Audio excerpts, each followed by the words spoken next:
Alright, so I'm making this video because I've benefited so many times from repair videos that people put up on YouTube, and after what I went through to try to get this figured out, I figured, maybe this is a good way to pay people back. So I hope this will help somebody else. This is a KitchenAid. The model is a KDTE104KPS. It's a top control model. That's what the top control. Whoa, that's really shiny. That's what the top control model looks like. Boy, I tell you, if I could turn this, yeah. Anyway, so main thing I want to show you is this is the way that this unit, the counterweight for the door, you can see that this is a compressible spring right here, and it's kind of tough to tell, but there is a bar, a stopper bar that runs down the center, and then down here, let's see if I can get a little closer here, you can see where the end of that bar comes out. It's slotted, and then there's a hook right here. I know that's not a very good picture, but it's the best I can do. There's a hook that hooks it right there. Well, one side, the other side, that hook popped out. And so when you would open the door, it would just flop open. Well, I tried all kinds of things because that little spring right there is a bear to compress. And then I just got an idea. So what I did was, you see the little guide and spring mount that the spring rests on? I took those two pieces out. And when I did that with just a little bit of pressure up here at the top, pressing down, I was able, without these two pieces in, I was able to hook that center guide that has got the stopper bar. It's the bar that compresses the spring that comes all the way through.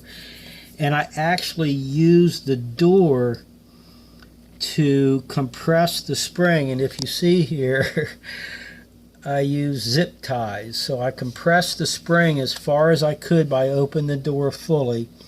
And I ran one set of wire ties on one side of that leverage bar, compression bar, and then I ran another set. I had to double them to get the length, but I ran the other set on the other side, and then by doing that and then closing the door, it kept this unit spring compressed enough. I was able to add in the correct that guide, that nylon guide. It's a two-piece guide, and now I'm about to cut those two nylon zip ties and release the tension on the spring, and it should work.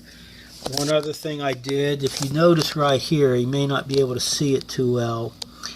Yeah, but right here where that hook goes into the compressor guide or compressor lever that's slotted for that hook, there's a gap at the top. So what I've decided to do is I'm going to try, if I can find one of them, I'm going to try to put a carter pin in and bend it around so that it can't come out again unless you take out the carter pin. So anyway, that's a quick fix. Like I said, I went through all kinds of different things, and then it struck me, I'm pulling against this frame right here. If I just took out those two nylon guides, the seat and the guide, and then push slightly down on the plunger, I was able to hook it, and then I used the leverage of the door itself to compress the spring. Boy, was that easy compared to everything else I tried. Anyway, I sure hope this helps people out. I wish I could have made a better video maybe while I was doing the process, but it was an afterthought. So anyway, I hope I gave you enough information. Like I said, in order to compress the spring, let me see if I can get a little more light on this. That might help. Yeah, not really. In order to compress that spring, I took those 2 nylon guides out right there where my flashlight is pointing. I took those 2 nylon guides out. I hooked it without the nylon guides by pressing slightly down on the spring. It wasn't super easy, but it was doable. And then I used the leverage of the door to compress the spring. Once I did that, I had it fully compressed by pulling it down like this, and then I zip tied it to where it was somewhat compressed. That's how I got the thing back together. It's kind of a pain, whoever designed this. I've seen the kind with the nylon pulley system with the springs in back.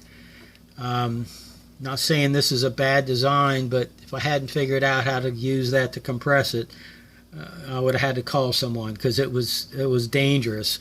All that kinetic energy or potential energy when you're compressing that spring, if something goes wrong, someone can get hurt. So, all right, signing off.